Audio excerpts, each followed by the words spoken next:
What's up? What's up? What's up? What's up?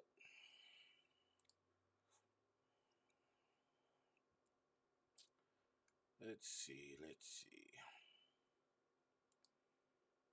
This thing don't never go live when I go live.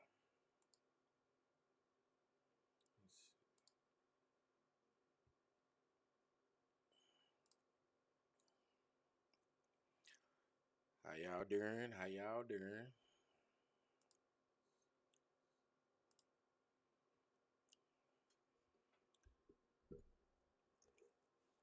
Hello, hello, hello. Y'all know what it is. It's Thursday night. What's going on, Bruno? We in for a treat tonight, man. I got a special guest for you. I know it's late. I know it's late. I know Kevin just got off.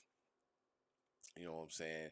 I gotta respect the OG. You know what I'm saying? So I moved it back. Let's see. Got my green tea. This is this right here. This here give you life.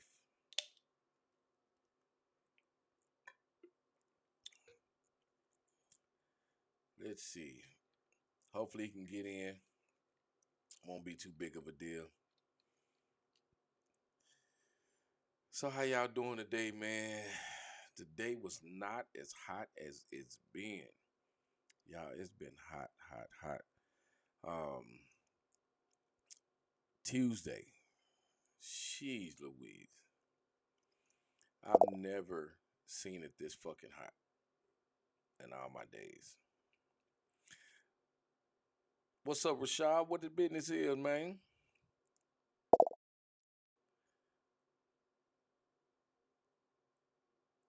In Halifax, Massachusetts, man, OG, the King of Flames. Kenny, man, y'all give it up for old Kenny, man. Hold on, let's welcome everybody to the show. Y'all come on in, man. Sit down, get you a nice cup of drink, whatever you're drinking, whatever you're smoking. You got a cigar, man, light your cigar up. You know what I'm saying? It's gonna be a good show. You know what I'm saying? We just gonna be chilling, kicking it out here. You know what I'm saying? Get your favorite drink, favorite smoke, chill out. We're gonna have some grown up conversation. You know what I'm saying? You know, to my SeaWorld with the wife and kids. Damn, man, you be moving around, Rashad. Man, hey, give me some of that money, man. Share the wealth, man. Maybe I just need to just get away, man. Take me some time off and just get the fuck away. What's up, Scott? Get the fuck away from here, man. Just get on the bike and just go. But you know how that shit go. Soon as somebody say, "Hey, man, how you on vacation? Don't you got my bike up in there?" What's up, Willie? Man, it's tea. Probably should be drinking some water, but this shit's good. Welcome to the show. Welcome to the show. I'm about to give me one of those. I'm about to give me one of them high back chairs with a massage and everything, so I can put my feet back. Pick my feet up. So how's y'all day, man? How's everything going, man? Welcome to another episode of Outside My Neighborhood, man. Y'all know we got some things coming up, man. We got uh Unity Over Violence, man. August the 2nd, man. Y'all come out to a Tuesday, aka the Burger Cook-Off champion in the building. You know what I'm saying? So we're gonna be doing the Burger Cook-Off again. You know what I'm saying? It's Unity Over Violence. We're gonna run that thing from about 4 to 10 o'clock on Tuesday. All we can hope for is good weather. You know what I'm saying? And the Lord say the same with that. You know what I'm saying?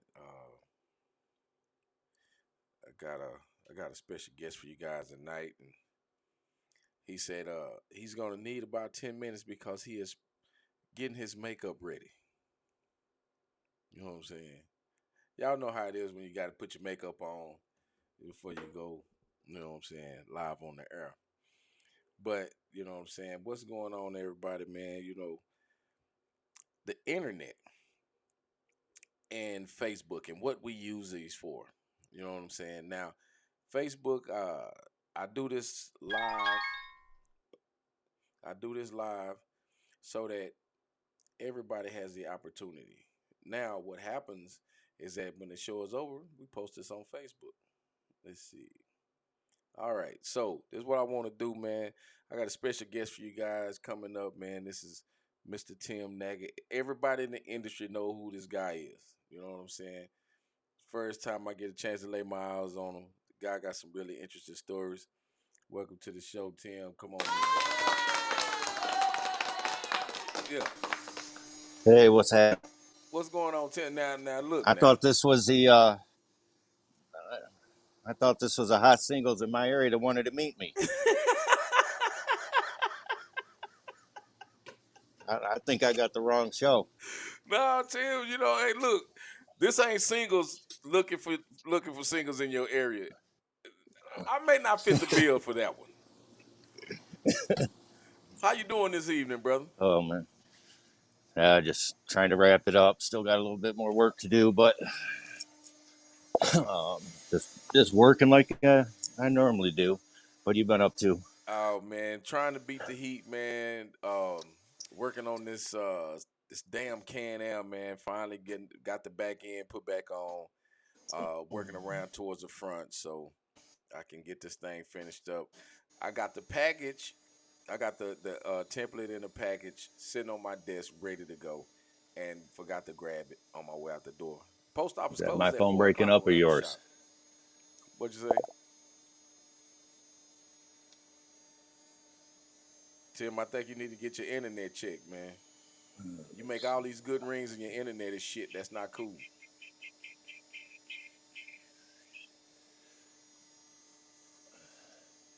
Tim, you there with us?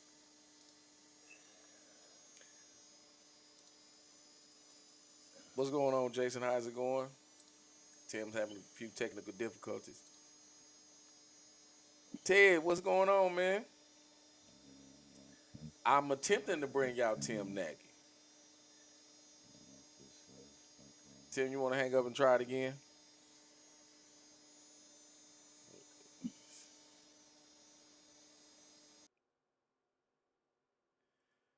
All right, Tim's having some technical difficulties.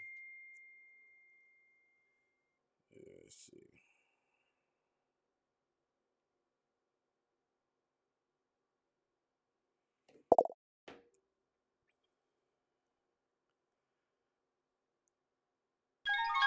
All right, we're gonna try this again.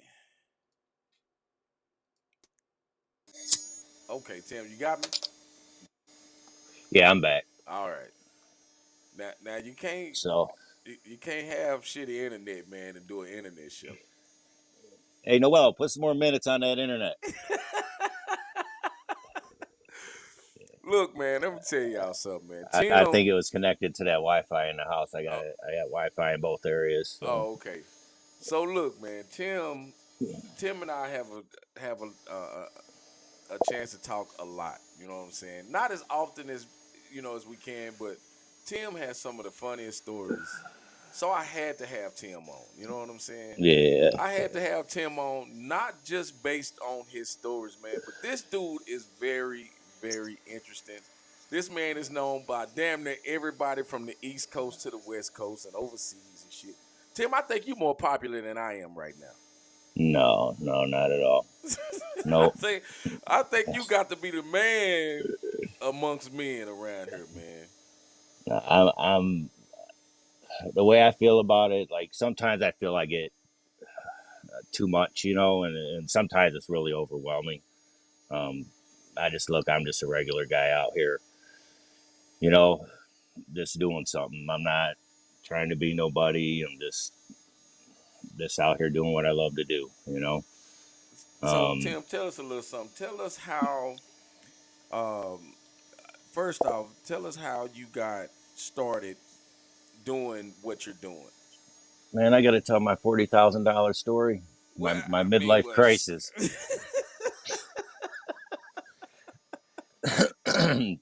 uh, just going through a midlife crisis. Wanted to buy I was going to buy a big wheel, no, a chopper. One of them Orange County chopper things. So my wife, she said okay, and so I sat down and opened up Craigslist one more time, and I saw 26 with the bad dad rear end kit on it. And I did my first bike when I was 2014. Street glide. That's when I first did like a top shop rear end. Nothing Right. really crazy. Right. Um, then built, helped friends with a couple bikes, stuff like that. Ended up getting drunk one night, and some guys like, "Yeah, I wrecked my bike." I'm like, "I'll sell you the one in my garage for 26,000." And sure as shit, he bought it the next day for 26,000. My wife was pissed. She was mad that I sold my bike drunk. So ended up ended up seeing another bike. So went and got it. Had the full audio put into it. That's when I first went to my first audio competition. Was in maybe 2017, 2018, Mm-hmm. and I heard a bike from Hot Rod and Handlebars, and The Drew and black one or the Road King. that was a Road King. I Yeah. believe it was a Road King. That thing had so much bass in it, and I was like, Drew I want Borland. that. Yeah, I said I want that in my bike, and the guy said you can't. I said why? He said you can't put subwoofers in your bike.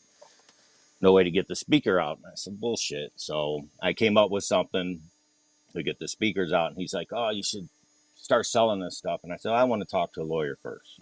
So that's when I started, talking to lawyers and patents and doing design work, stuff like that. And then had a few people that hated me, but over it. But it is what it is. Here we are 4 years later, and I'm still doing it. So So I got a then I just, question. So what is the dumbest thing you done did drunk? oh shit, man, dumbest thing I did drunk, man. I don't know. Probably ran my car into a tree on purpose. What? Probably, yeah, just dumb. Just dumb. So yeah, took everything they could, get tow truck driver. Stupidest thing I'd done as a kid. My first B&E at 7, and I uh, sank the sheriff's boat of the town. Hold up, I hold was up. I was a bad kid. I was bad. I Hold was up, like Tim. Hold up. I Tim, I, Tim, you can't just I was say you can't just come on here and say I sunk the sheriff's boat oh and yeah, just I was walk away bad. from that. I was a bad kid. I was bad. Like I was bad. So okay, so um, Tim, look. Okay, so look, check this out, man. I'm gonna go there because this is what I do. Now, you got a little white kid, middle America, Midwest, just terrorizing the town. You grew up in the Midwest, right? yeah, but I didn't grow up like your typical white kid grew up. Right. So I was a ward of the state. Grew up in Detroit. Um, so I didn't live a normal life. Right. Like you would assume. I got two great loving parents, and they bailed me out of trouble. And I didn't. I was a ward of the state till I was 18. Right. So I didn't have. You know, The regular childhood yeah, growing up.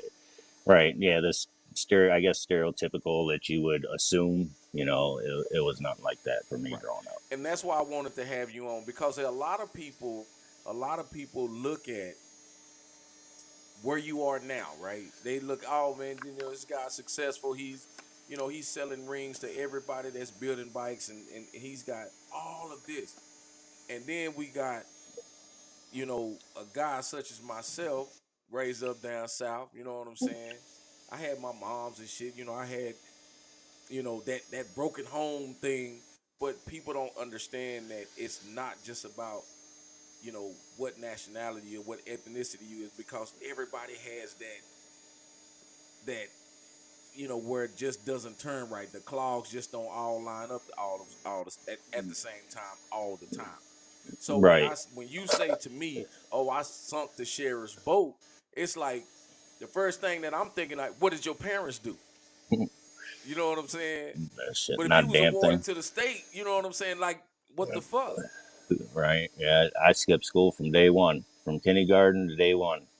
What the From fuck? all the way to high school, dropped out of high school. Like, just like I said, when I was young, my dad just took me and dropped me off. He had 5 kids, so he dropped us off when you know, like he couldn't handle 5 kids, so he dropped one kid off, then drop another kid off, then drop it until he just had no more kids.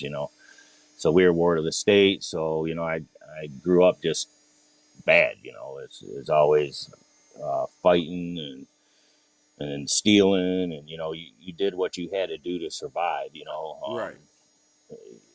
And a lot of people don't get that. But as I became an adult, those were unacceptable things, to do as an adult. And it took a very a life changing moment for me to realize that, and that's when I started my career as a communication specialist. When another young man decided to make a decision that was going to change my life and his life, and that was to stick a gun in my van and put it at my side and demand, my wallet and whatever else, he could get his hands on. And that was probably my life changing moment for me to stop doing what I was doing, Right. stop being a menace to society and just being an all out asshole to people. So, Right. So, and I got a similar story. You know what I'm saying? Um, Not much less somebody getting in the car, but having my car taken at gunpoint. Basically just hanging out. I wouldn't say that I was a menace, but I was in the streets. You know what I'm saying? I was doing things that normal people shouldn't be doing. You know what I mean? So right. so what I did was, you know what I'm saying? I think at that particular point in time in my life, it erased the fear. You know how you like for me growing up, being picked on and um there was a level of fear. You know what I mean? Like I ain't want to do all that. I ain't want to do all that. But after that incident, it just the fear went away. So when I see people with doing this and people doing that, man, like I'm my the like normally I'm nervous or I'm just I don't want to be around it, but I'm just like, man, whatever the fuck happens, happens. Right. You know. Yep. So when it comes to people being put in certain types of situations, unless you've been in that situation, you don't understand. No, but but I try to teach, like, so I did this thing like with youth and stuff like that, to where just your past doesn't determine who you are or who you should be. By all rights, I should have been in prison. I was just a terrible person. I can't deny it. I can't take it back. I can't say, I was a great kid. I wasn't. I was a terrible person. By all standards, I should have been in prison. I did meet my dad, and I was facing going to jail and stuff. And I asked my dad for advice. He said, "What should I do?" He said, "Get on a Greyhound, go to Arizona, and run." I was like, "Yeah, that sounds like a great idea. That's what I'm gonna do." And Damn. so I got on a Greyhound, went to Arizona, had warrants out for my arrest here in Michigan. But the person I was, I was still that person in Arizona, so I got in trouble in Arizona. So then I had to come back. Like, now I got to leave Arizona. Well, I'm just going to go back to Michigan, And so I came back to Michigan to face, what I was facing here. And but so during my job, I met a lot of people, So I would try to tell the youth, you don't have to do this. You can be anything you want to be. I mean, look at me. I started off working Fortune 500 company. Made six figures my first year, at $15 an hour, 18 bucks an hour, something like that. But I'd work like 600 hours of overtime. Damn. So, you know, um, you don't have to be a product of your, Environment. what environment, what you came from. There's always, other alternatives. And it was that year that I started there. That's when I had gotten robbed at gunpoint. But that guy took so much more than just my wallet and my cell phone. Dude, he took my sense of security. I thought I was a shit man. I thought I was badass. Ain't nobody gonna fuck with me. That guy taught me that I ain't shit. Yes. That wake up call. And, yeah, at any point, any time in your life, somebody could just say, you know what, I want everything that you have, and I'm gonna take it, and that could be even your life. So you start treating people better.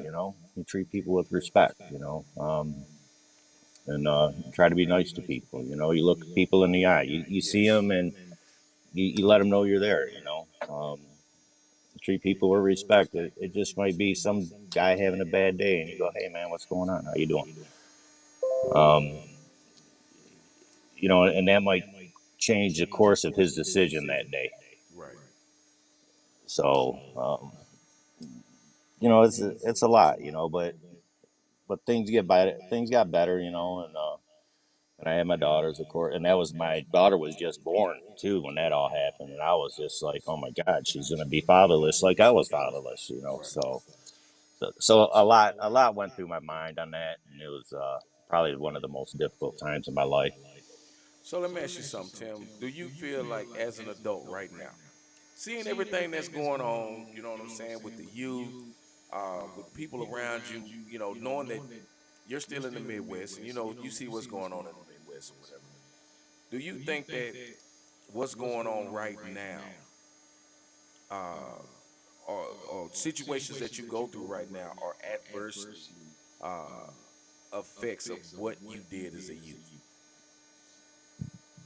Um,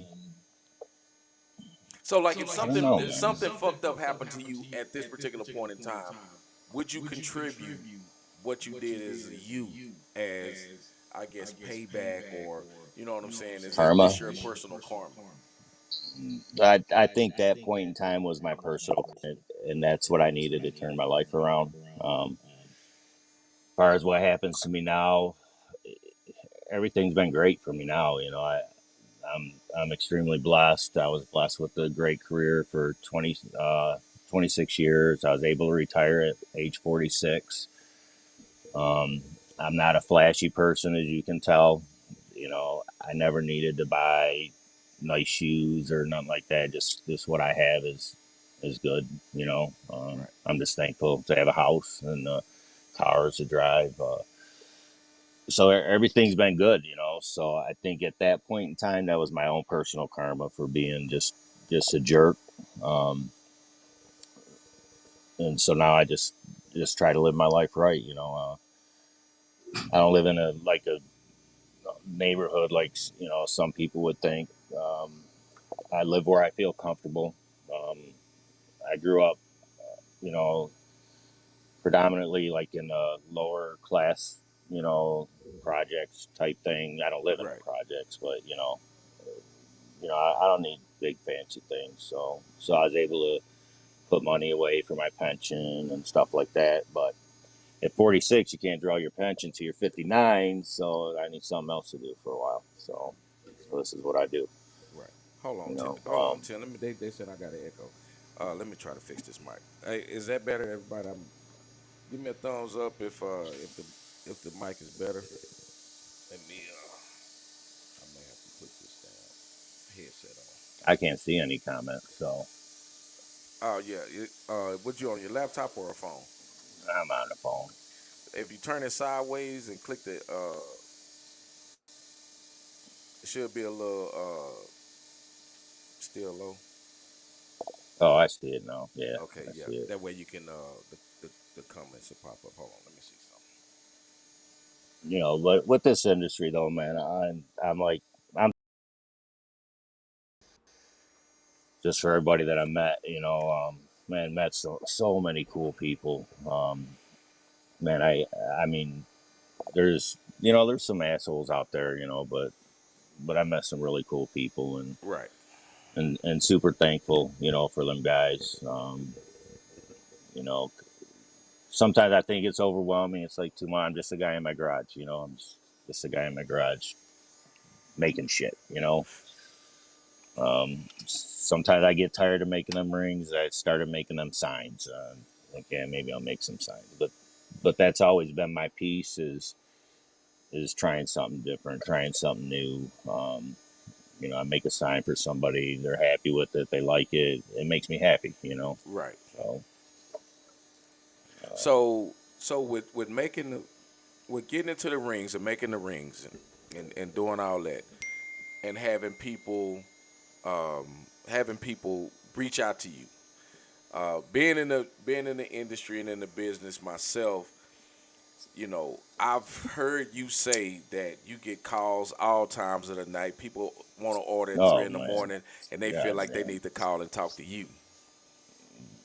all the time, Right. all the time. I get sometimes it's rude, you know. I mean, I had one guy call me, and actually I was talking to somebody about this today. He called me. He says, "Why are you selling to so and so? I don't like that guy." So my response is, "That's funny. I just got off the phone. He don't like you neither. Just literally just got off the phone with him, and he was trashing you like crazy." So he got all bent out of shape, and it's like, I don't know what to tell you, man. So you want to set up this account or not? And then I just leave it at that, and them two want to fight it out, whatever, man. I don't care. Um, and then like I get a call one time, 12:30. Hey, can you ship this out? Yeah, I can ship it out. I'll get it in the morning. He says, well, I need a tracking number to give this customer. So he says, 12:30 in the morning. It ain't going nowhere. You can't wait 6 hours. Like what the But fuck, no, man? I got my ass out of bed and went on UPS and did it all and got him his tracking number and sent him over his At tracking twelve number. thirty at night, Tim. 12:30 at night. Yeah. So look, so just so y'all have an understanding, these are the type of things that nobody gets a chance to hear about as a business owner. When you take that phone call, like, man, bro, like, what the fuck can I do right now? And it's Yeah. like, man, I just got a question. I just got a question. And next thing you know, you're on the phone for a fucking hour. Yeah, I But had this the one man guy gets up call out of me. his bed, to The satisfy. one guy called me at 2:30. No, he was texting me at 2:30 in the morning. Of course, I'm gonna answer my phone. And then he says, how much dealer pricing, blah blah blah. So I gave him the discount for dealer, and then he's like, I'm gonna get 45%. And I said, not from fucking me, you're not. I was like, I'll give you two more guys that you can give that to, that might give you 45%, but you're not getting 45% from me. So he actually called me the next morning and apologized. He's like, I was just joking. It's like, man, you don't know how much I get. I get it though all the time. It's like it's crazy. I think that first year, no, second year, I lost $30,000 And just from discounts. just from people not paying their bill. No shit. 30,000. Yep. And then and people say it's my fault, which to an extent I can agree to. It's my fault. I should have billed them beforehand. But I've always paid my bills. That's that's just my responsibility as an adult. I owe you money. I pay it. You Right. know. Um, but I lost 30,000 because people just didn't want to pay their bill, and some of them are still customers to this day. I don't. I just let it go. I just say, whatever. Hey Tim, you know what you can do, right? Now I probably shouldn't be saying this on the air, just in case they listening. But if you do this for every order that they place, just slide an extra couple of dollars in. You know what I'm Nah. saying? A little Thing is, I'm 10 honest. here, I'm five there. yeah. No, I'm see. That's the thing is, I'm super honest guy. So I'm just like, yeah, whatever. I Well, just you honestly getting your money let it back. go. So yeah, that's true. I mean, But goddamn, man, look, bro, you yeah, need some hit. Hey, man, I know some people that for 30,000, you break off about 7.5, and I can get your money back. right. Yeah. I had a few people offer. It's just, it's just sad that I did not expect what I seen.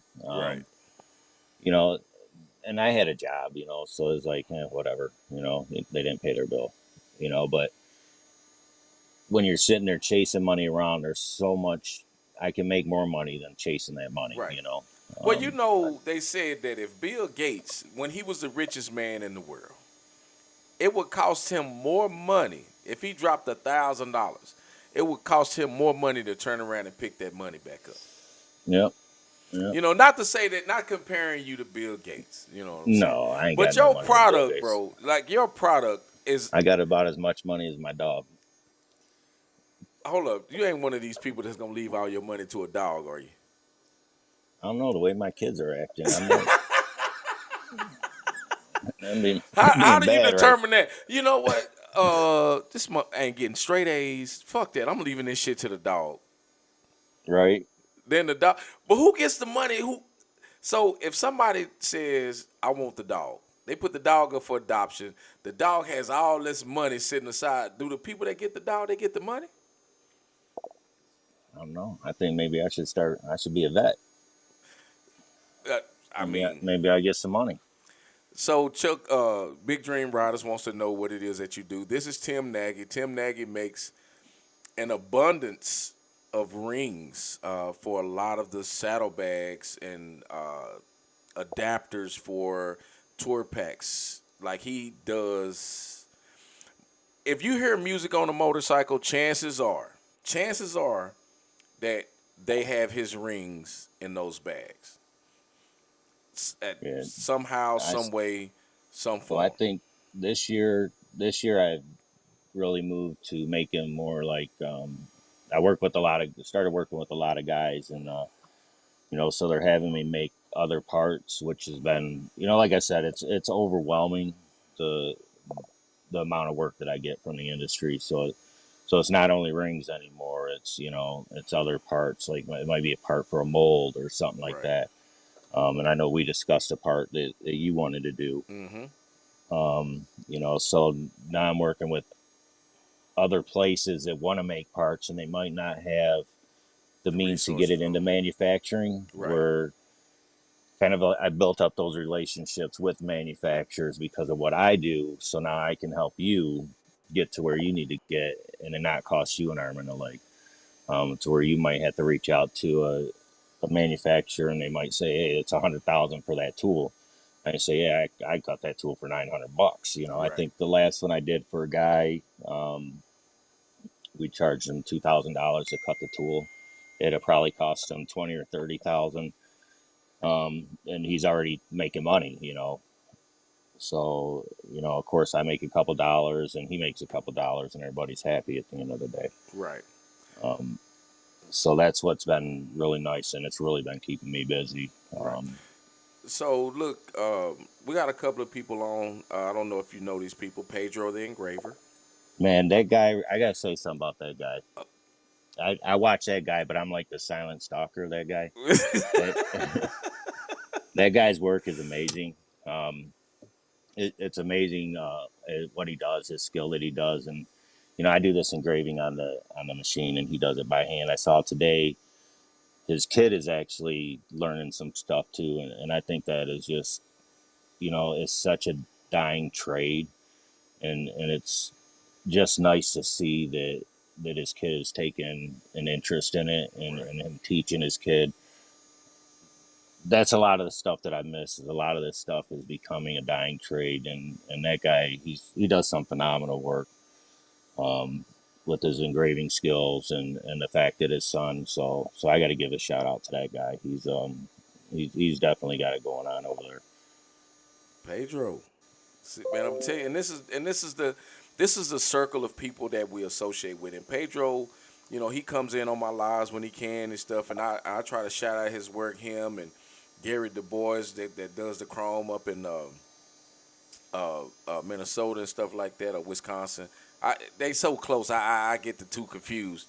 But when you have people, just like you said, giving somebody a compliment can determine whether their day is going to be great or fucked up. You know what I'm Right. saying? But we have to be in a position to celebrate people in the win. You know what I'm saying? And again, Tim, the first time I had a conversation with you, not being a customer of yours, but just having an appreciation for the rings that you do, it was just one of those things where it's like, man, when I talked to you the first time, I didn't feel like I was getting on your nerves. You know what I mean? Like sometimes you get people like, what the fuck does man? I know you want to set up an account. God damn, man, what the fuck do you want? Just tell me what you want. I ain't And got no goddamn friends. Call anytime. yes, No, nobody come over here. Nobody come over. I'm always by myself. yeah. My But it wife was goes just to work at noon. the conversation was comfortable. You know what I'm saying? And with the conversation being comfortable, uh, I was able to get the things that I needed done. And I think that for the most part, Tim, uh, we have conversations about real life when we talk. And it's not Right. necessarily about the business side. So this is what I encourage people to do. You know what I'm saying? We have to be in a position to talk to one another so that we don't have these I don't really like that motherfucker. Because if I don't like you, I will tell you, hey, bro, whatever we need to do to fix it is cool. If we can't fix it, then you go your way and I go mine. Right. Because I'll walk by you like Jesus didn't create you. You know what I'm saying? Like you're a piece of furniture to me. Right. I don't have to be fucked up with you in order to get my point across to you. I just know how to leave you be. But also Brad Ball is on. You know what I'm saying? And Brad Yeah, Brad Ball is like, so I did this thing and I drove around and he's actually one of my stops. And I got to tell a story because he pulls up. If you have you ever met Brad Ball? Yes, I bet Brad. Come on, man. Who the fuck ain't met Brad If he Ball in didn't this pull up in industry? this goddamn fucking clown car and peel himself out of it when I first met him, I said, God damn, how the I swear they had to get shoehorns out to get him out of that car. So, but no, Brad, I went on this thing and did drive. He's one of my stops, and Brad is just a great guy. I talk to him quite a bit, and sometimes we just talk to talk. Right. You know, people never had to call me for a product, or sometimes people just call me to talk. Just a great guy. Brad is, and he was one of my stops. Spent some time at his shop. Cool dude. Can't say enough about the guy. Just a great guy. Brad is the kind of dude that when you talk to him, it's Just like he's smart guy. always on Mountain Dew. Hmm. Like he drinks Mountain Dew for breakfast. Yep. You know what I'm Yep. saying? And before he go to bed. So he Yep. wakes up on Mountain Dew. You know what I mean? Like Yeah. Brad, his energy, and I've had the opportunity a couple of times to meet this guy, but his energy is different than a lot of people in this industry. You know what I mean? Yep. So Yeah. I Yeah. just wanted to. Tim, look, man. All bullshit aside, bro. I enjoy our conversations so much. I just wanted to have you on, bro, like so that Yeah. I appreciate it. people You can know, know. Y'all need to know who Tim Nagy is, even if man. you're not in the industry. This is one cool ass dude. You know what I mean? Like, I just want to give you your flowers, bro, because there's a lot of people that's going to try to take them away from you. So I wanted you to come on, bro, so I can give you your flowers to your face. You know what I'm saying? And not just on the phone. Like when we get out the phone, like, oh man, I know this motherfucker don't. And you know I what know. I'm saying? I'm like, God damn, somebody called me today. Yeah. But that's how it is when you working. You work all day, and I get the same when I'm at the shop by myself, bro. It's like, what the fuck? I don't want to be here, but you got to get the work done.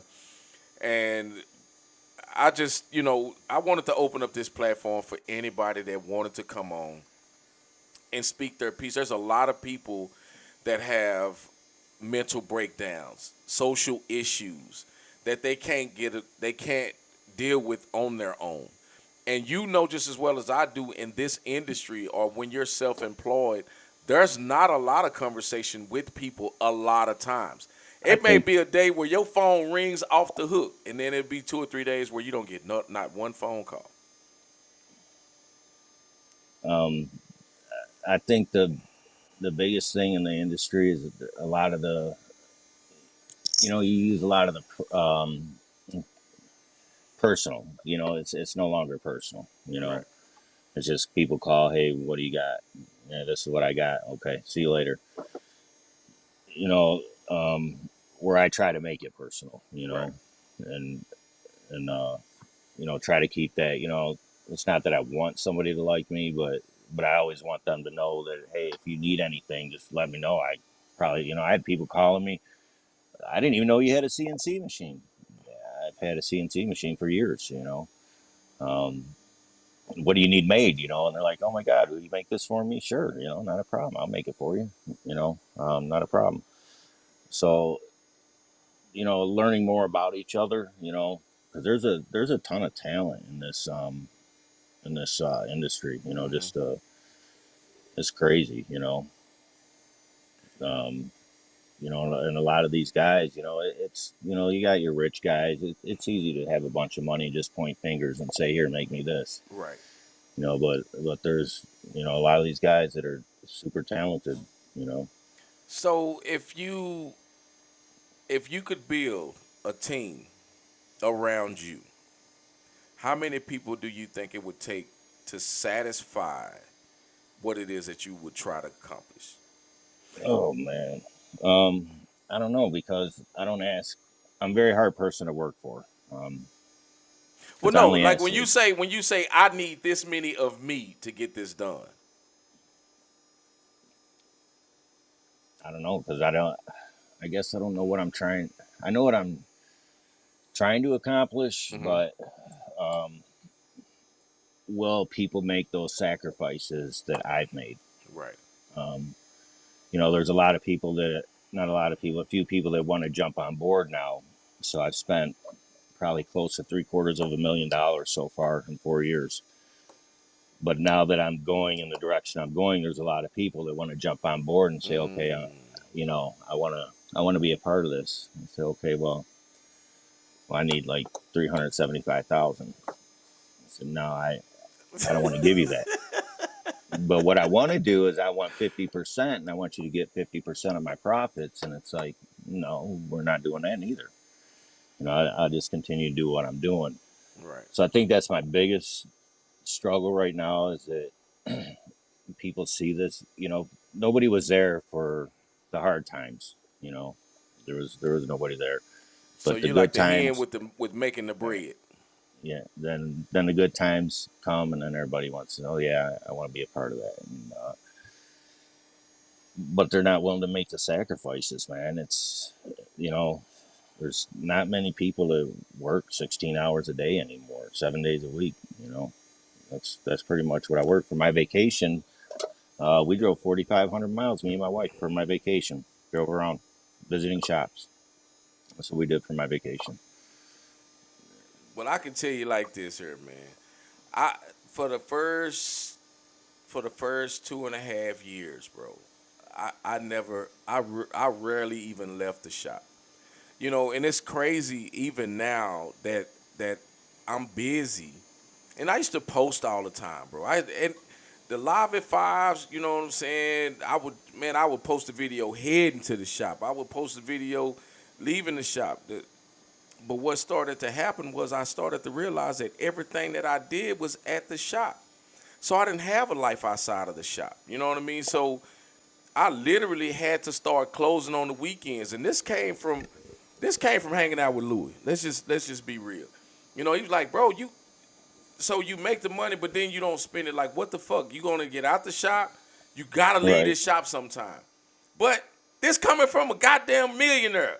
That's what right, millionaires do. They tell you to leave the shop, but for me, I had to stay in the shop, bro. And I needed that because that was my life. And now look at here it is, 3.5 years, a year and a half later, and I'm burnt out. I don't listen to music the same.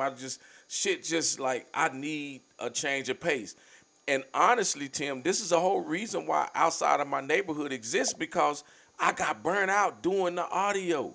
You know what I'm saying? Like, right. what the fuck, man? These bikes is it's the same thing over and over again. So when I get the opportunity to talk to guys like you said, even my dude Drizzle out of New York, you know what I'm saying? Like, meet new people, influencing people in Africa, like my boy Eric, you know what I'm saying? And just having the camaraderie across the country makes me want to say, you know what, when I shut this bitch down on the weekend, just like you said, hey man, just go. That's what I did. I would go, man. Like I said, last, man, probably like 2008. No, that was sooner than that. I don't know. I decided I was going to go to, I told you the story. I was going to go to South Carolina to this party, And so I got in the car and I went. Called up this girl and I said, hey, where you at? And she's like, I'm in New York. I said, well, you want to fly down to South Carolina for a party? She's like, yeah. So she's like, close I can make it, Little Rock, Arkansas. I said, all right. So she flew into Little Rock. So I drove, picked her up in Little Rock, went back, partied in South Carolina. I was like, why don't I just move to California with you? I left everything in Michigan, hightailed to California. got out there, stayed with her for about 6 months. She's crazy, batshit crazy. I don't know why I did what I did, but 6 months. She tried to take my car because California has some messed up laws. I had money, so I'd taken the money and put it in her account, and then she wrote a check to pay off the car. So I guess in California, like somehow she had ownership of that car or something like that. But anyways, made my way back to Michigan, and she sent me a message, I'm going to move in with you and blah, blah, blah. I'm going to come to Michigan. I said, I don't think that's a good idea. She says, why that? I said, because I don't think my girlfriend's going to like that. Man, she was mad. God damn. She was mad. So, but then that's when I met my ex-wife, and then we had kids and stuff. So, but yeah, I did that. That's why I won't come to Texas, because I went to Texas, met some girl in Texas, and she was so crazy. She actually got married when I was down there. Sent me pictures of her getting married because she was mad at me. God damn. I said, never again will I go to Texas. Come on, it ain't the same no more, man. That had to have been at least 10 years ago. No, that was like 25 years ago. Okay, Probably see, 20, yeah, 30 years the ago. women are different now, bro. It's a big melting pot of people now. You fuck around and came to Texas and met the chick from South Carolina. Probably. So, it was, But California, hey, man, I'm out on that one, bro. man, California, that was crazy. But, well, even my wife now. I met my wife. We went camping. First time I met her, we go camping. My ex-wife moves into my house while I'm camping. Now I can't kick her out because there's squatter laws. What? Yeah, I can't kick her out of my house. So my wife now is like, "Well, why don't you just move into me?" I was like, "Shit, I ain't got nothing else going on in my life." Okay. Hold on. So basically, okay. So Tim, look. So basically, you got a lot of stories about women, bro. Yeah, I don't know, So man. so let me ask you this question. Let's get some real men type of shit. Tim, are you a sucker for love? No, Or you no, pussy not at whoop all. No, at not at all? all. So Nope. it ain't shit for you to just, you know what, bitch, this ain't working out. I'm gone. Pretty much. God. Pretty much. Because Yeah. you done told three different stories and all of them included women. Oh, I got And 100 they of were them. all batshit crazy. I got 100 of them. And I had one when I had my daughter, so I was a single father. So I had both my daughters.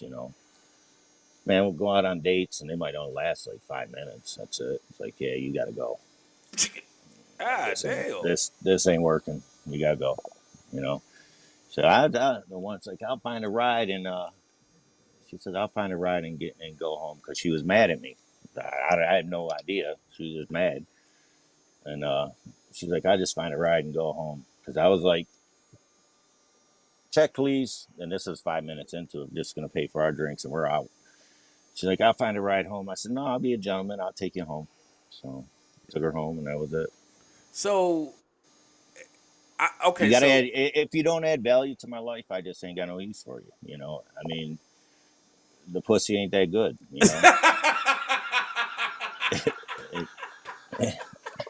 If you don't add, you gotta add Tim, value you to my moved. life. Hold up. You can't say the pussy ain't that good. You literally moved to California for 6 months. I'm not just bored. I think God damn. I'm just bored.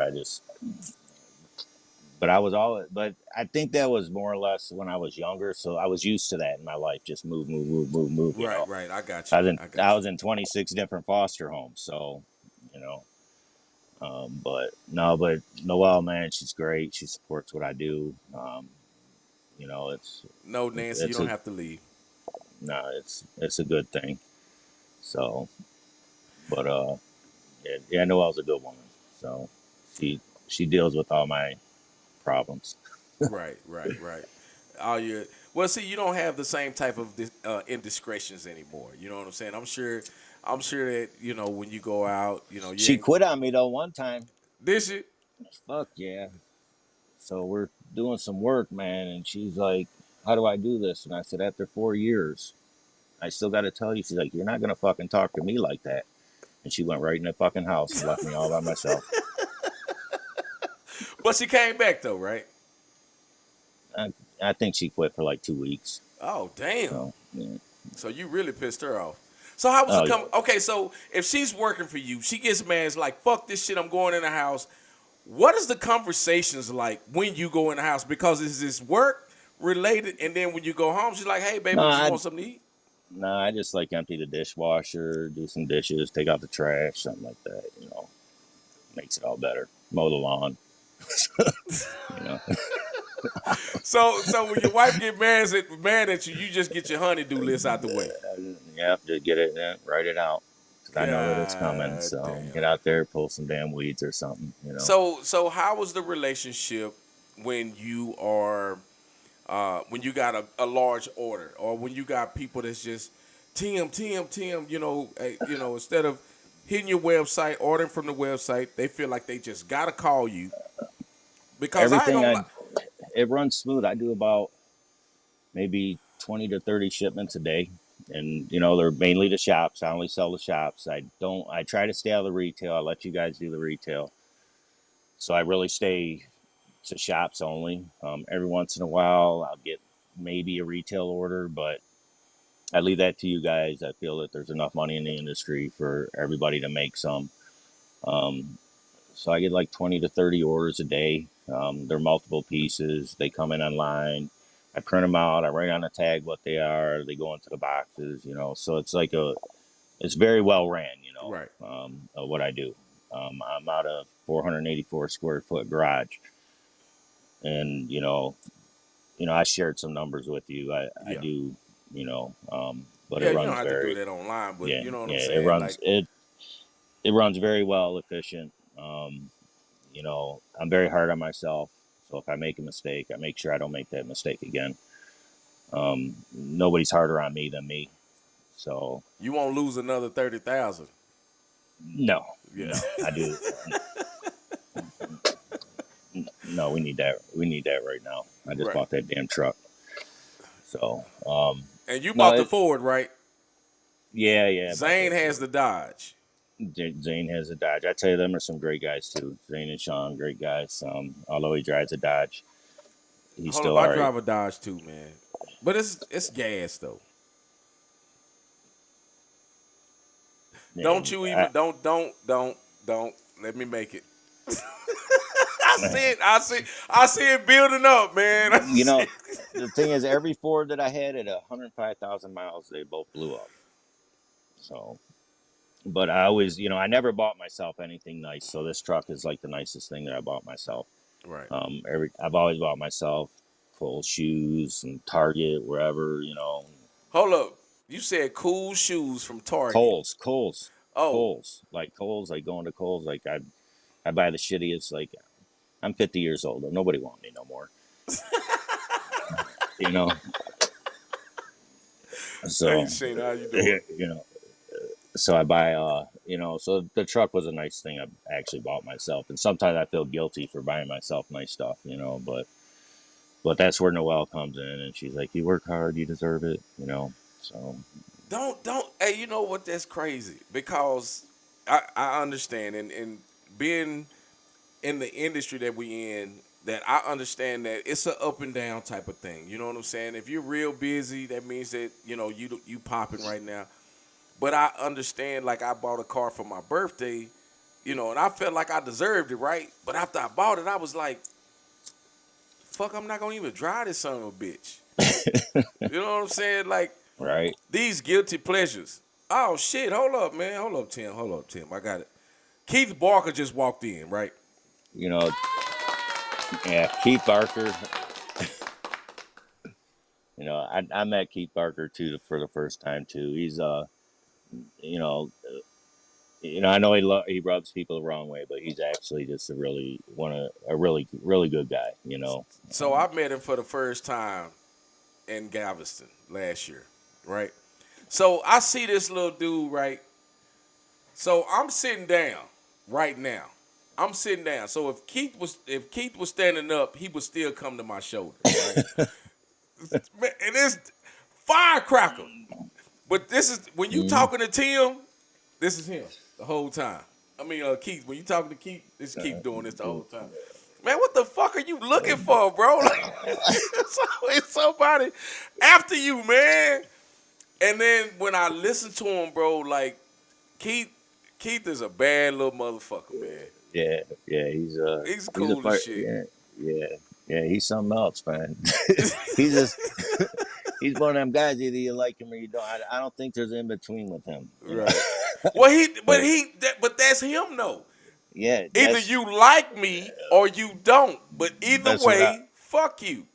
Yeah, that's what I've always said about him. Is he's a person you have to accept him for who he is, and and once you get to know him, he is like he sends me messages that just blow me away. It's like Keith, I can't do that, Keith. Keith, Keith's like, you know what? Send your whole house down here, Tim. I'll paint the whole house and I'll send it back to you. It's like, Keith, I can't send my house down there.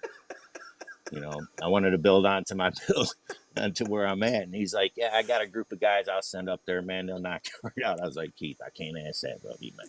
But you know, And he's he's a guy always that, willing to help. Yes. yeah, always willing to help, man. He's definitely a cool guy. So look, this is Um, what Keith did to me one time, right? I was having some issues with my bags, right? I mean, I tried everything manly possible that I knew how with these particular bags.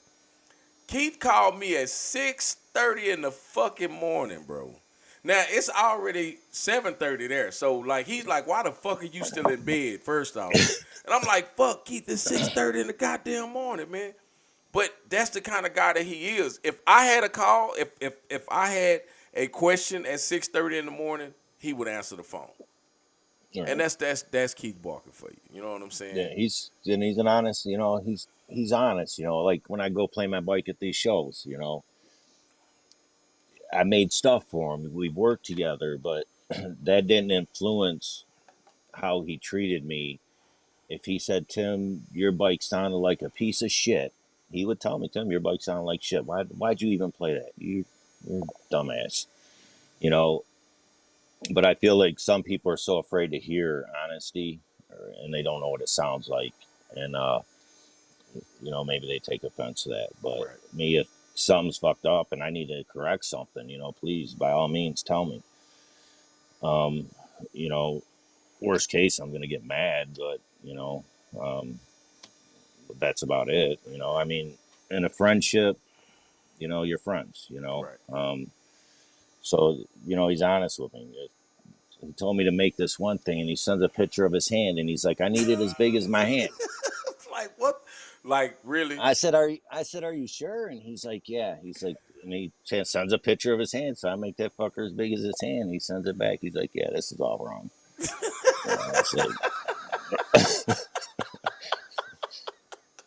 I was like, "God dang!" Tim, So we cut it down. We send it back. Keith's We hand send it is back. this big, Yeah, bro. This how big his hand is. yeah, I know, but that God motherfucker damn. was huge, man. I was Keith like, Barker, you probably the only person that I know can reach off into the oil dipstick and change somebody's oil that way, bro. I love you, yeah, just so you know. yeah, but yeah, that was funny when I made that. 'Cause I was like, man, this thing looks big. He's like, nah, it's fine. But I don't know. The picture of his hand looked huge, so I was like, all right. So we sent it off to him, and he's like, yeah, this is fucked up, Tim. He had to send that motherfucker back. I said, all right. So Tim, look, what's up? So because you go out and you play your bike? Give me a couple of songs that's on your playlist. Actually, you know what? I haven't had a bike. I was really, I want to get into it, but it cost me like $90,000, and basically my bike sat out in the rain. I was done with my bike. I didn't want to have nothing to do with it. I was sick of it, so I let my bike sit in the rain. Like it was raining on it, snowing on it, everything. I didn't even care about it.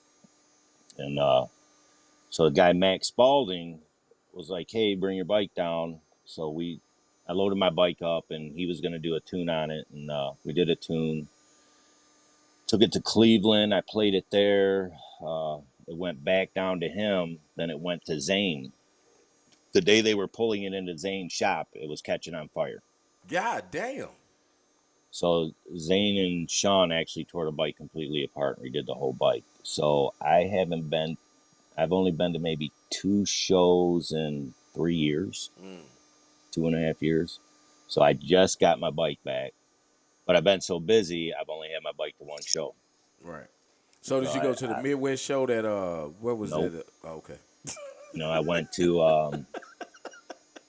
to one that Drew from Hot Rod and Handlebars was putting on up in Battle Creek. Went up there, took 3 trophies for the paint and graphics and stuff like that. So that was really cool. But I haven't been nowhere, too busy. Right. So, but I am gonna hit the SOS in Cleveland. Gonna have some fun there. Then I want to make it out to the SOS, I believe, in Texas. Yeah, in That's gonna be October, coming right? up. Yeah, in October. And I think there's one in Reno that I want to go to also, and I think that's in September. Right. Was it be So your those first are SOS show? no. I was shit. I met Ricky and Joey and all them back in 2018. I want to say 2019. They were up here in Michigan. All right. So then I think that was about the last time that I actually had a bike of my own. Right. So where do you think the industry is headed over the next 2 years? Oh man, if it keeps the way it's going, it's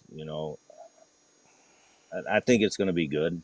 Um, it's I just don't want it to turn into um, the Orange County choppers because I was in that era, but I was building cars. I did a Right. lot of like 10.5 tire cars. Loved hot rods, Mustangs, and then I transitioned into bikes in like 2014. But things go the way they're going. I don't understand how people have all this damn money, but Right. I just don't want it to turn into the chopper scene where them bikes just kind of faded out. Right. Um, Well, I think that those bikes faded out because of the price that they were charging for them. Everything look, was like. I mean, I think the cheapest one was 75,000. yeah, yeah. And now you build a bagger, and you may have 60, 70. I know some guys that's got over 100 grand in them, but they're not Oh yeah, selling them for over 100 grand. That's just no, what they got in them. Hey, it's Keith Barker, are you still on? Cause Keith just designed his new mid bass, and I know that you guys are probably going to be working with getting something with getting rings and stuff designed for that. And I those are think, already designed. oh, okay, oh well, Yeah, we already normally I'm on stuff right away. Like people send me the speakers or give me the specs, and then I'll already start working on it, doing all the CAD work, all the design work, building the molds. right, Because a set of molds, um, by the time I'm done, about 10,000. So by the time it's all said and done, and then off that, then I start mass producing them at that point. right. So So you and take the initial cost, or the I person pay that for want the every. work. Nope, I pay for everything myself. I pay for everything up front. Nothing that I do is financed. Um, everything I do is out of my pocket. Right, So like that project you and I are working on, I you're gonna send me the part. I'll look at it. I'll start all the CAD work and doing all that stuff. I'll build the molds. Um, well, I always have an understanding with people that I work with now. Like I said, I took that big loss. I won't do that again. right, So now it's business. So now I got to talk to you like, okay, listen, you don't pay me, I'm taking your shit. I'll say it nicer than that to you, but right, pretty much that's how I put it. I'll take it and I'll burn it and do whatever. Because I'm just not gonna go down that road again. I don't want it to be a ruined friendship. So mm-hmm, I really try to put it to you, and I try to be honest and say, listen, this is what I expect. Business is business. But no, everything I do is not financed by anybody. I don't do pre-sales. I don't do none of that stuff. Um, so when it's done, it's just done, ready to sell. So right, last thing I want to do is take $100 from you and you're bugging me every day. Where's my part? Where's my part? Where's right, my part? It's like it's that $100 ain't that important to me. You can have it back. right. So it'll be ready when it's ready. Because pretty much I I'm pretty blunt and on the business side, and you have to be, Um, so, but no, I don't. I finance myself. Well, a lot of times, I mean, it's really kind of hard to have friends in business. You can be friendly. You know what I'm saying? You don't have to be an asshole, but when it comes to the business side, man, like if you don't take care of that first, and I think that's what happens a lot of times in this industry is that you get this, oh, that's my friend, but then when you try to do the business, That's it's yeah. no go. That's where I'm thinking that been debating if I should hire somebody to handle that part of it because they would have no, you Knowledge know, of the people, so to speak. yeah, it's like they don't care. Yeah, Um, they're a robot when it comes to that. but I think that that's kind of unfortunate that you have to do something like that, because we should be friends. Right, I should be able to call you and say, hey, Derek, how much for an amp? And you say it's $6.99, and I just pay you $6.99. There's not, oh my God, man, you're a dealer and blah. It's like, dude, you know, I just need an amp. Or you make a part.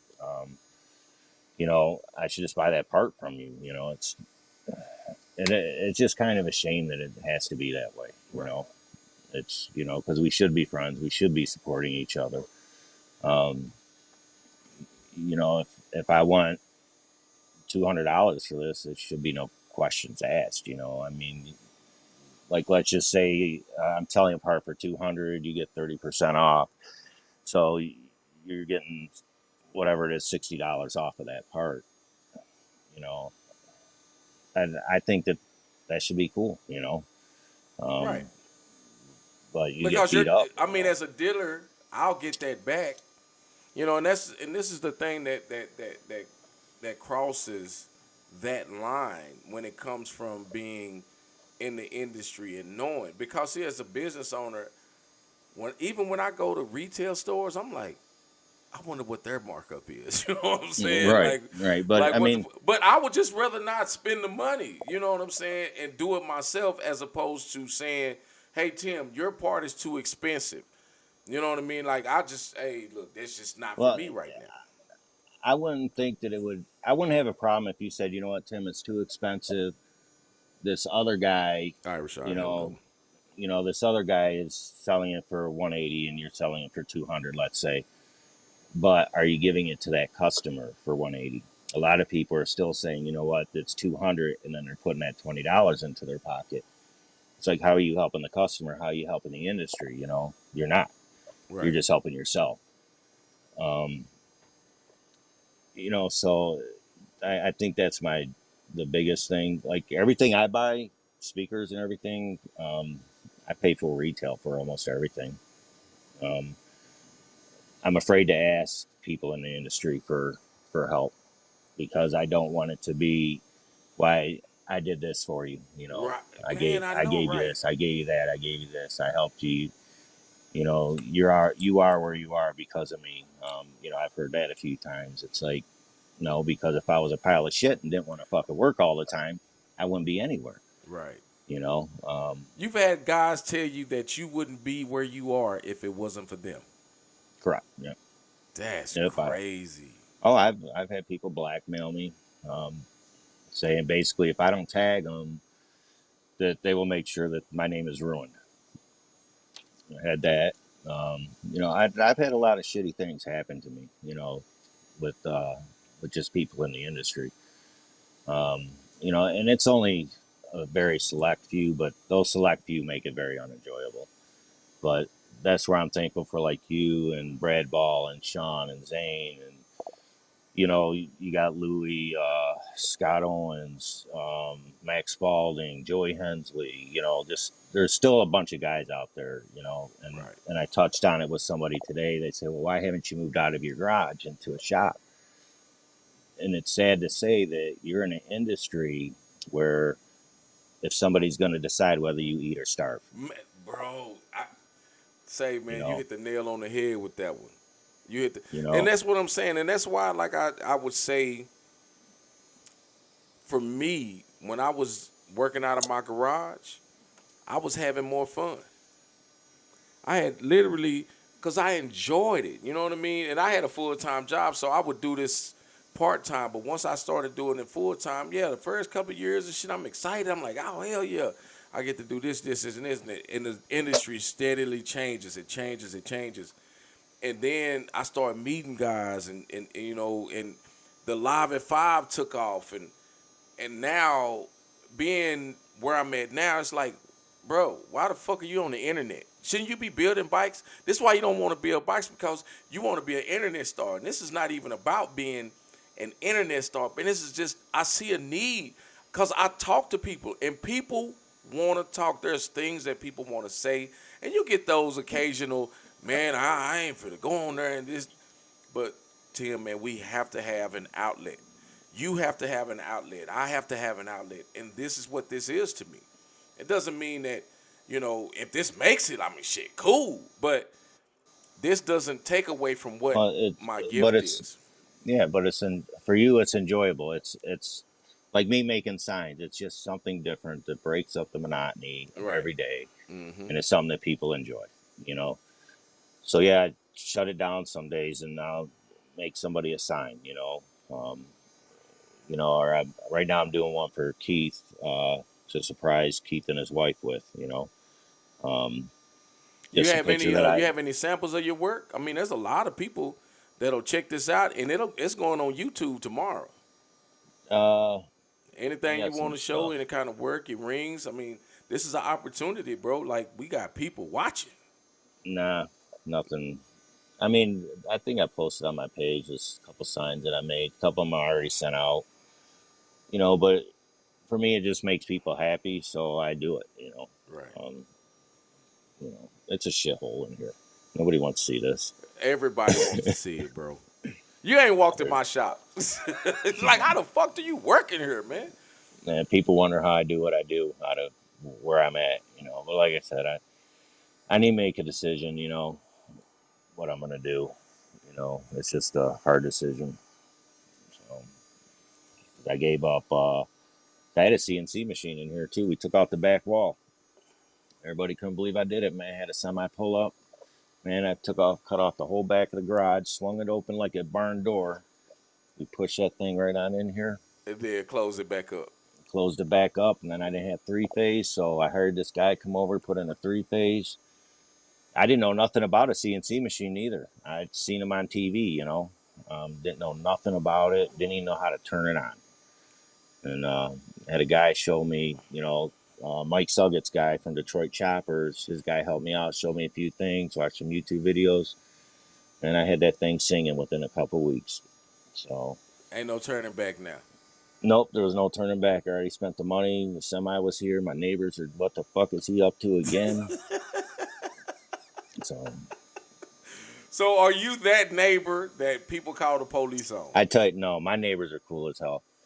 So, where I live like in a older neighborhood, probably But eighty you got your percent. finger over the camera? No, probably, Oh yeah. probably 85%, 90% African American in my neighborhood. Dude, I love my neighborhood. My neighbors love me. They love my bike. I turn on my bike and they're like, "Hey, play this song." You know, Neighbor across the street might smoke a little weed with them every now and then.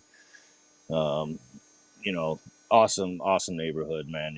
My neighbors love me. So, they just think I'm doing the coolest thing around here.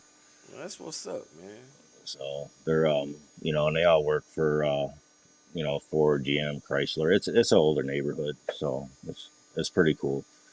Pretty cool neighbors, and we all get along great. Somebody broke into some vehicles, and we're all exchanging numbers, and they're showing me all their cameras, and these guys are the ones that did it. And, so they all look out for each other and look out for us. And when I go on vacation, they look out for Noel and stuff like that. So it's pretty cool, man.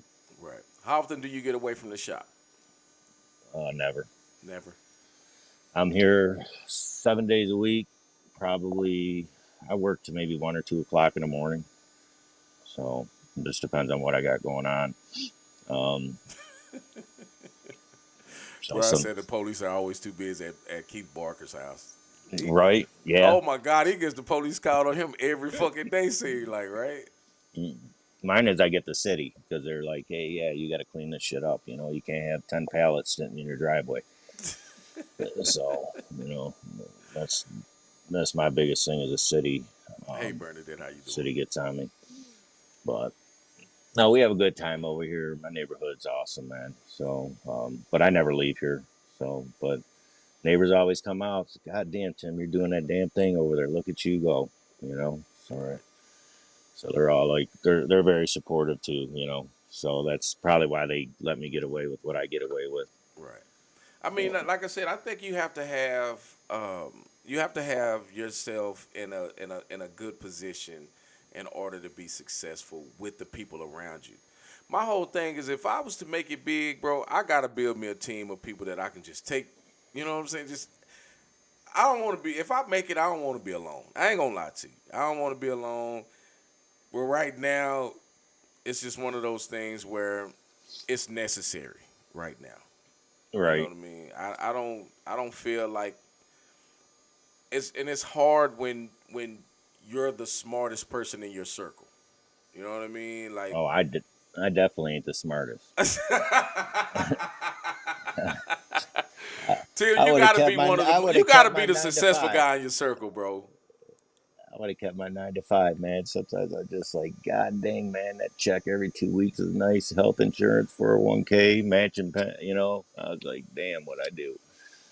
So, so there's been times where it's been like I question my sanity. So, but I work more. I used to average probably anywhere from 400 to 600 hours overtime a year Hmm. where I used to work, and I work a lot more than that now.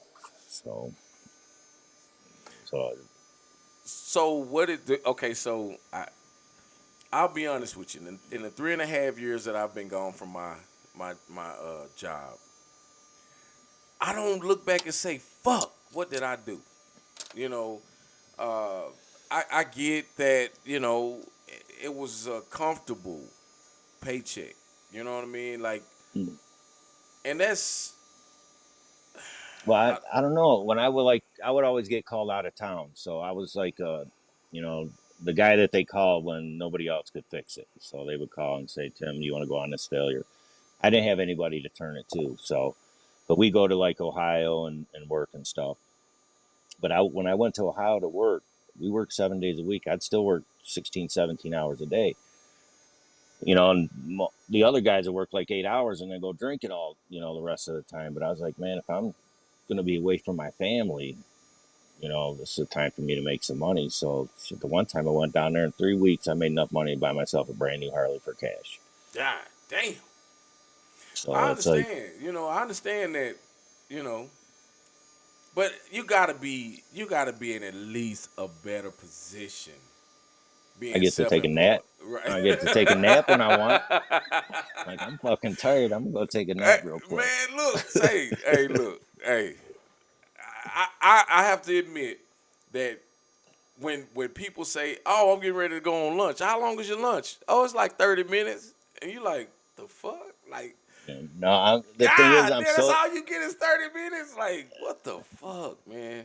But I thing is, mean, shit. If I shut this shop down, shit, I'm gonna go have me a 30-minute lunch. no, see, I'm so strict, man. I just like, you know, I don't even take a lunch. I'm like this. I gotta have this done. I gotta have it because I drop all my stuff off at UPS. UPS don't pick up. I make sure that it gets dropped off, and I put it on the conveyor belt myself. They actually gave me a parking spot in there because I drop off so much. No shit. You know, I actually have a parking spot that I back into and that I can offload onto the conveyor. So I have to have it up there by 6 o'clock. So A.M. man, it's from the time I get up, it's printing out orders, writing on the tags, packing up boxes, and plus I run 4 machines. So I got to keep the CNC machines running. So I'm running all the machines. I'm packing everything. I'm getting everything loaded up in the truck to get it up to UPS. But I don't have time to fuck around. So you need at least three of you. Yeah, but the last I heard, I didn't say I heard, but I had her son come over and help me. And she's like, "Well, what do you think?" And I say, "He talks too much."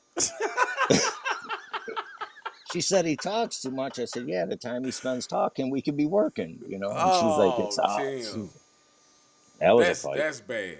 That's bad. Yeah. So yeah, because when So I'm at is it work, okay? So is it about okay? So look, so let me confess a little something. As much as I don't mind helping, I hate being asked questions when I'm working. I don't like to talk when I work. I just don't like talk. So Brian Barber wants to know how many packs of cigarettes do you go through a day? Oh, probably a pack and a half. A pack and a half a day. God damn, man! If you don't stop that shit, you ain't gonna be able to enjoy none of this shit, man. Man, I tell you, I was in a hospital. Nobody, like a lot of my stuff is private, but like I was under so much stress, man. I ended up in a hospital. Thought I was having a heart attack about a month ago. No shit. Yeah, So I was stressed out. how do you so is it the stress of the amount of product that you have going out? Is it what is the stress contribute? What do you feel like the stress is more contributed to? Mm. The stress is just it's a lot for one guy. It's just a lot. But you can't get any help. I know that there's other guys in the industry that even talk about it. You can't get any help. Most of the restaurants in my area are closed on the weekends because they don't have no help, or they close at noon because they're short staffed. My wife right now, they're forcing her to work almost. I think she worked like 21 days straight because people are calling in. So they're forcing her to work because nobody wants to work. So it's just you just can't get any help. I have some tools at suppliers, even they're telling me they can't get, 12 weeks. So it's like, well, what do I can't tell you it's going to be 12 weeks for a product. So I go and I buy that machine. Like the one guy, he told me it's going to be like a couple weeks for this part. So I went to his shop, and this is $1 million company, so I go to their shop and I see how they're going to make it. And he doesn't have any parts for me. So I went and I bought their machine from a supplier. I called the supplier. I said, "Hey, I need this machine." He's like, "We got one sitting on the floor." I had that machine sitting in my driveway in 2 weeks, up and running within a couple days, and had parts out that this $1 million company couldn't get me parts for 3 months. Mm, So then I started taking on all these things, and it's just sad that there's just so much work out there and nobody wants to work. right. So So we're what do you think your breaking point would be? Like at any given time, like and I know it's kind of hard to make, you know what I'm saying, to pinpoint it, but what do you think your breaking point would be when it comes to what you have going on that creates this kind of stress?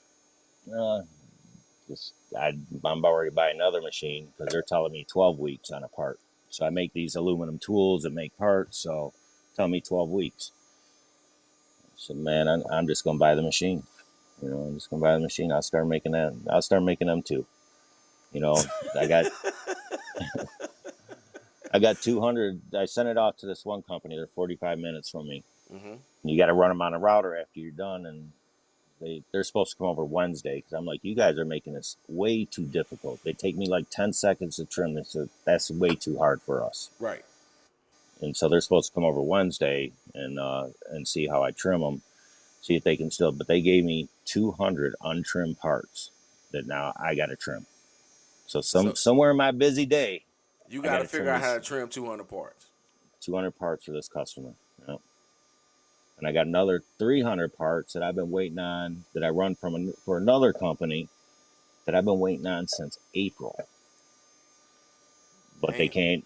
They don't have employees. They don't have enough people to run the machine. So Well, you got Adam. Adam said he'll shut down in the summertime and come up and move up north to get away from the heat and help you out. no, it's hot as hell up here. It's hot. It's humid. No, It's probably Tim, I promise you, it is not that hot up there. in the garage right now. It's probably like 120. Oh well, okay, well shit, that's about how Yes. hot it is outside. You know, it's crazy. So I don't know what the temperature is up there. So let's say It was how 90 hot was today. it? Was 90. Okay. It was 90 What today. about yesterday? It was about 90. And It's been really. It's been. unusually hot this year. Okay. It's So, been but you got crazy. 90s, right? So 90 is hot for you. Yeah, it's 80% humidity. It's pretty. Bro, how about 110 with humidity? Yeah, forget that. No, but it Look, it stays. was so It's hot in my garage, bro. I walked outside and it was cooler outside than it was in my garage. Or it was the other way around. It was just as hot. I'm sorry. You know, I usually get a breeze when the wind is hot. yeah. God damn, man. In the wintertime, I don't even have a heater in here, so it gets to like wind chills. It might get 10 below, 15 below, and with the wind chill, and it still stays about 85 degrees in here, and that's with no heat. I don't have a heater in here. God damn. And it stays hot in here. So in the winter it's nice, but in the summer it's miserable. No, I just need people that want to work, man. There are these companies, that, like I said, I should not be out producing $1 million company. Right, I should not be outworking them. And the thing is, I'm only asking 50% of what I do. You know, right. that's all I want is 50%. So, but they're supposed to come over Wednesday and talk to me about it. So, and I just think they're overcomplicating it.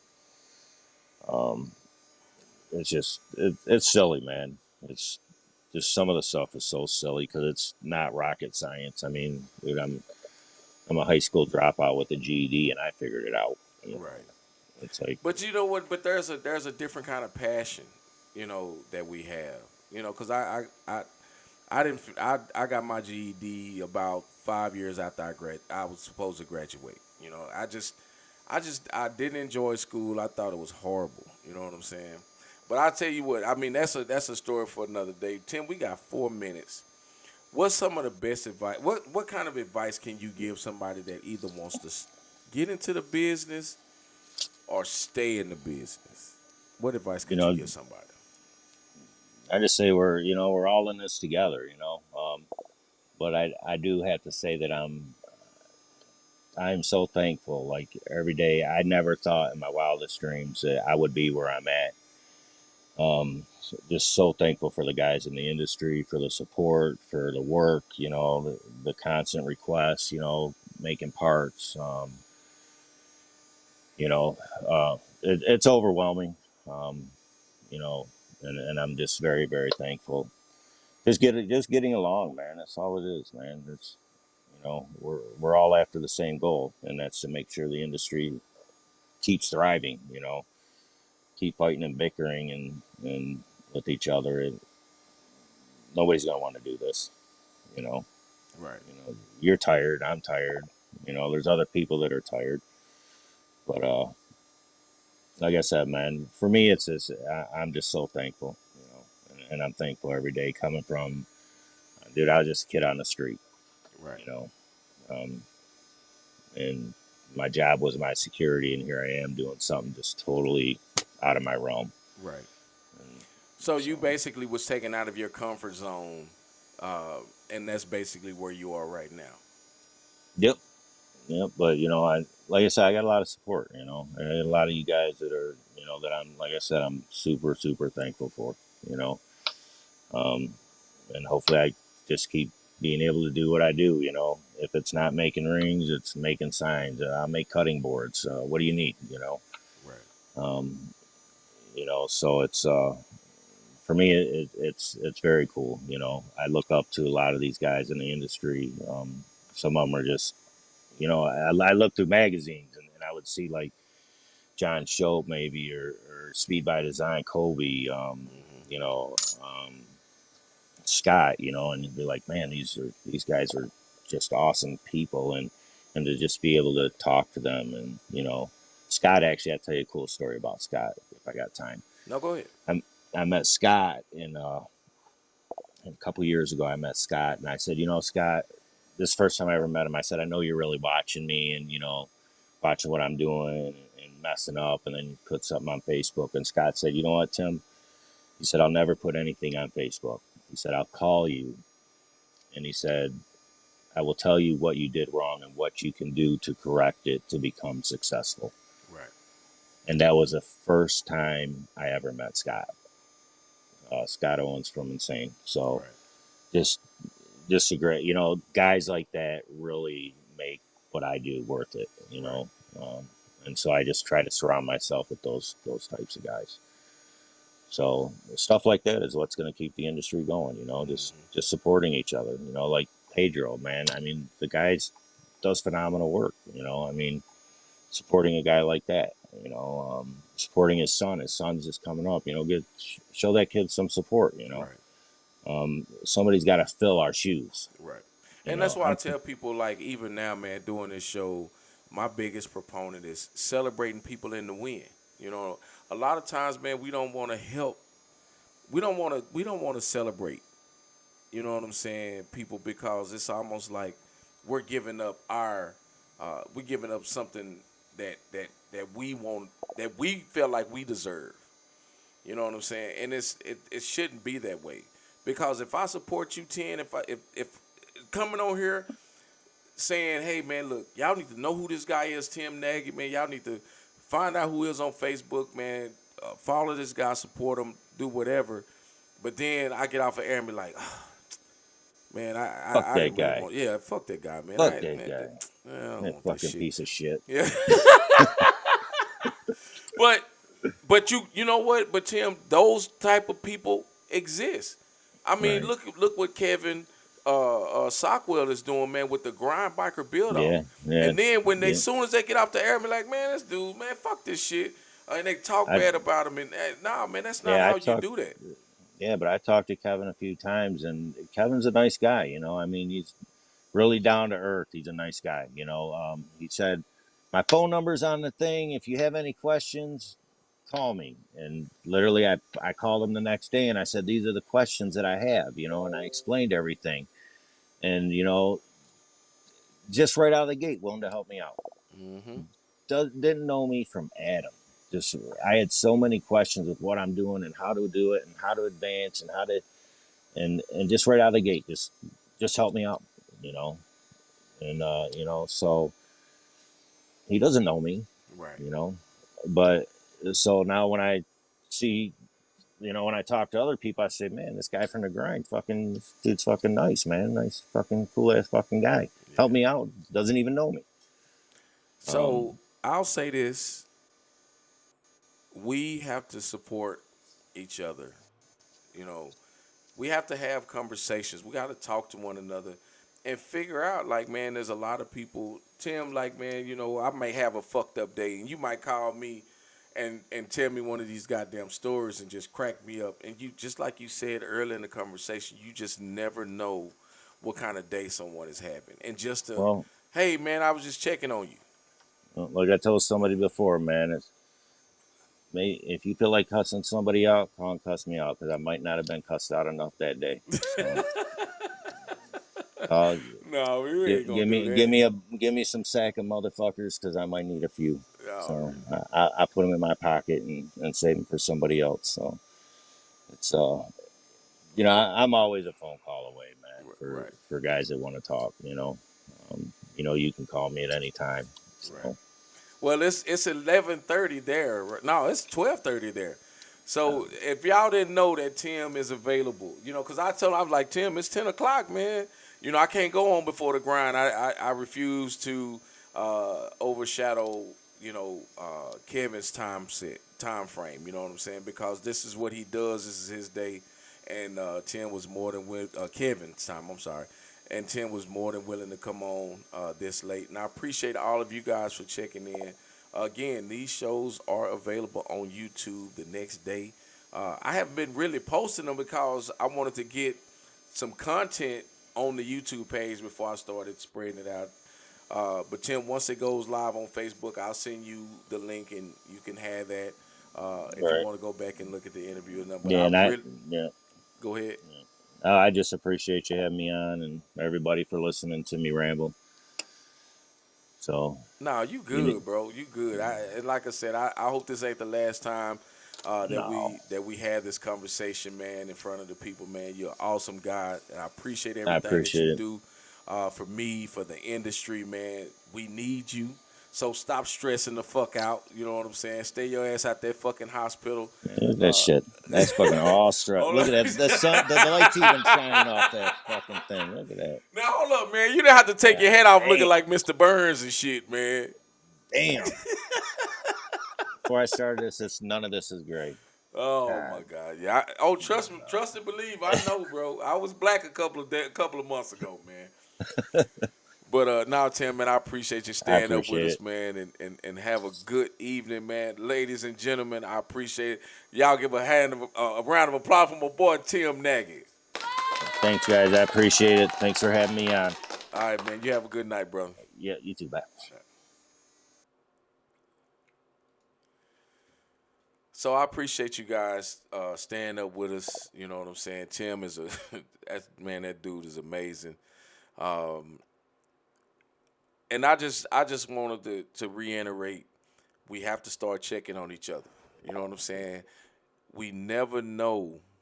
We never know when somebody's having a bad day. And we have to pay attention to those things, man. And I get, man, we get so tied up and caught up in our own life that we don't take the time out to check on people. But we have to. You know what I'm saying? Stress is is out here. That shit is real. You know, we talk about corona, we talk about the monkeypox, COVID, or whatever, and we talk about all these other diseases, but stress is the number one disease that's killing us, and we have to pay attention to that. So with that being said, man, if you're having a hard day, man, find somebody you can talk to. Get you a person. You know what I'm saying? If you don't have people, get you a person. You have to be able to talk to somebody. You have to be able to communicate, man. We have to talk about these things. You know what I'm saying? We are all on borrowed time. The only thing that we know for certain is that we ain't gonna make it out this motherfucker alive. You know, you could cheat a lot of things, but death is not gonna be one of them. So if you do, you know what I'm saying, you go check on me tomorrow. I appreciate that, Brian, for real, man. But we have to check on one another, man. I just want to tell y'all I appreciate y'all staying up late with me. And I love you. You know what I'm talking about? I fucks with you. And y'all come on back, man. We're gonna do this shit again, man. I'm gonna holler at you. Y'all have a good night.